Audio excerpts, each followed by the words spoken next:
নমস্কাৰ বন্ধুসকল, আজি আমি থেতাগোসাঁই থানলৈকে। এতিয়া ৰাতিপুৱা 6টা বাজিছে, মই উঠিলোঁ। ইয়াৰ পৰা যাম, পৱনক ল'ম। পৱনক লৈ আমি যাম কলত। এয়া পৱনৰ ঘৰৰ পৰা আমাৰ পাব হৈছোঁ। অলপ পিছতে পৱনৰ ঘৰ পাম আমি। এয়া আহি পৱনৰ ঘৰ পালোঁ। ইয়াতে গাড়ী ৰাখিলোঁ। এতিয়া তালৈকে যাম।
নাম কি তোমাৰ?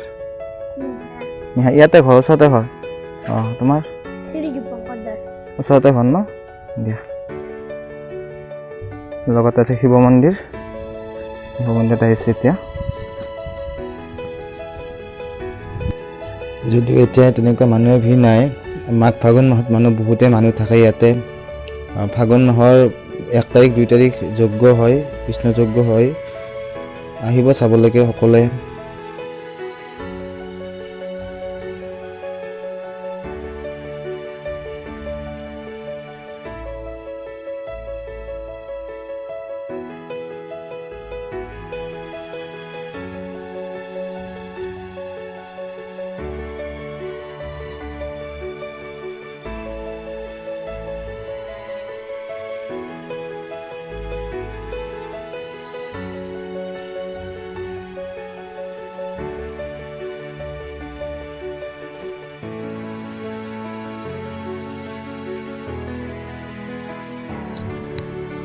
সেইভাবে ফটা দিছে।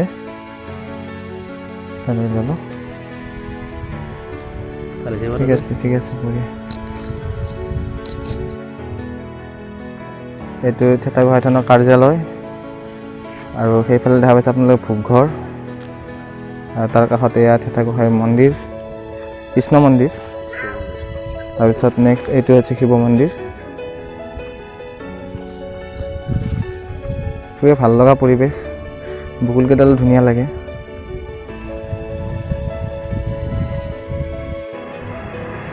ভিডিঅ'টো চাই ভাল পালে লাইক, শ্বেয়াৰ, কমেণ্ট আৰু ছাবস্ক্ৰাইব কৰি আমাক অনুপ্ৰাণিত কৰে যেন, যাতে আগলৈকে আৰু আমি এনেকুৱা ধৰণৰ ভিডিঅ' বনাব পাৰোঁ।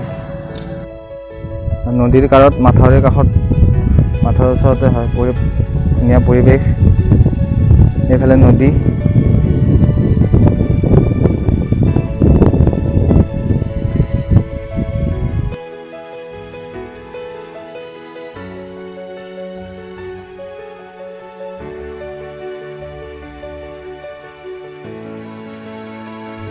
আৰু আজিৰ ভিডিঅ'টো আমি ইমানতে সমাপ্ত কৰিলোঁ। আকৌ নতুন ভিডিঅ'ৰ সৈতে, নতুন ঠাইৰ সৈতে আপোনালোকক লগ পাম। আজিলৈ বাই বাই।